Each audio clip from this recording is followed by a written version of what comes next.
My name's Grant Collins. I'm a member of Iraq Veterans Against the War. I was a corporal in the 1st Battalion, 23rd Marines. Was in Iraq from August of '04 to May of '05. A few months after I was there, I mean, a lot of things weren't sitting right with me. The command structure, the missions that we were getting didn't make any sense. We're going after people, Mujahideen or Muj, and they didn't have any idea which ones were the right ones. We're kicking in the wrong doors, terrifying children, helicopters screaming over their heads at night, and I'm trying to calm the women and children while the men were dragged and separated out and completely humiliated in front of their families. In that culture, it's a very big deal to be treated with respect in front of your family, just as it is in ours. But in this, I mean, it can mean a lot of shame. When I really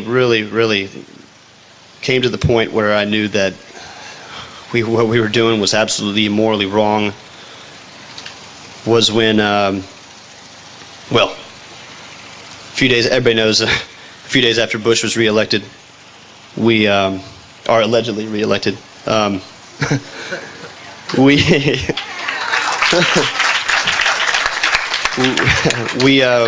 We began. We had already cordoned off Fallujah, and Cloy was in the first incursion in April, where we took heavy casualties, and then decided that maybe it wasn't the right time to go in. Maybe there's too many of them in there. So I was a part of the cordon where we cordoned it off, and then we made operations to move in. And 2 o'clock in the morning, we went across the berm and instantly started taking casualties, but started lighting up this city like you wouldn't believe.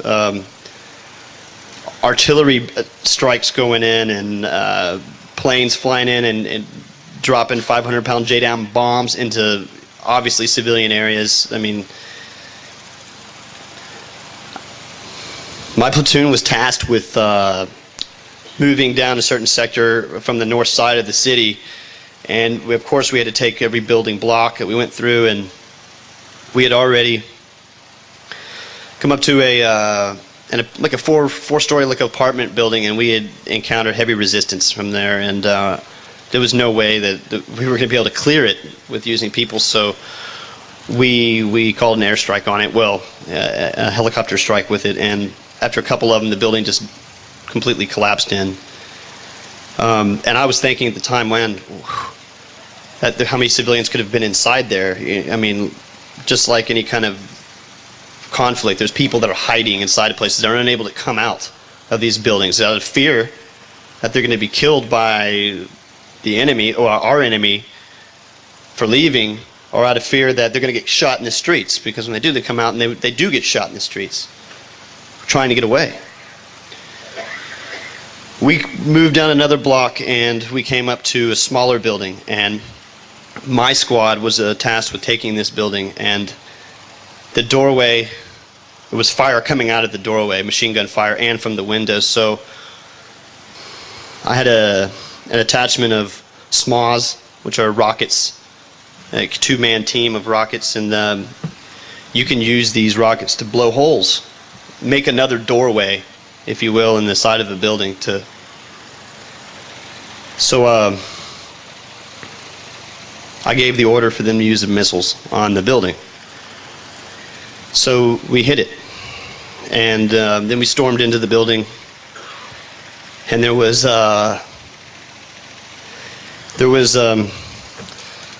two 14, well, looked about a 14-year-old kid, a 6-year-old kid, and a young, maybe this could have been her husband, I couldn't tell because he was so messed up, and a woman that was bleeding, but not severely, and all she was screaming, "Why, Laish, Laish," and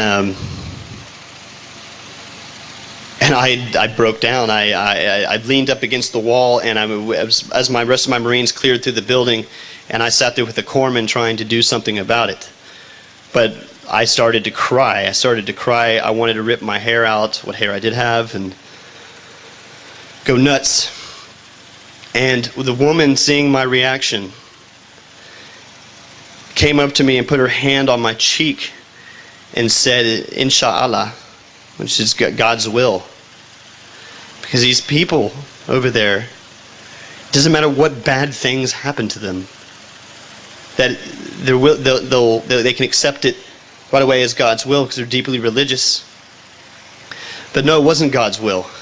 It was my fucking order. I gave the order to fire those rockets into that building, and I killed her family. And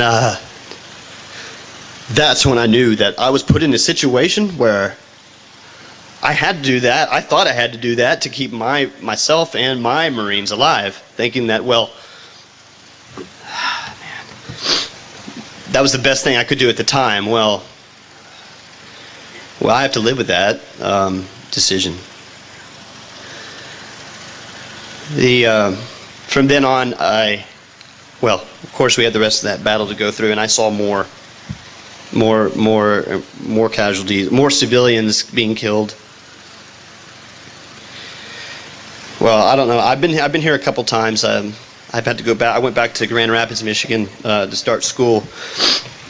But when Lauren told me that she wanted to come back, I had to come back. On the 26th of August, I lost another friend. He was on his third tour, and the thing is that what's making me really upset is now I'm starting to, their names are all blending together now. And she asked what his name was, and I gave her a name, a wrong first name and a wrong last name. And and then I had a dream after all this, and I saw him in my dream, and he, in his typical joking attitude, said that I was fresh out of friends. I need to make some new ones. He's joking around like he used to always say stupid shit like that. And anyway, it's my duty now. It is my duty to stand up and speak, and I will do this until this war is over.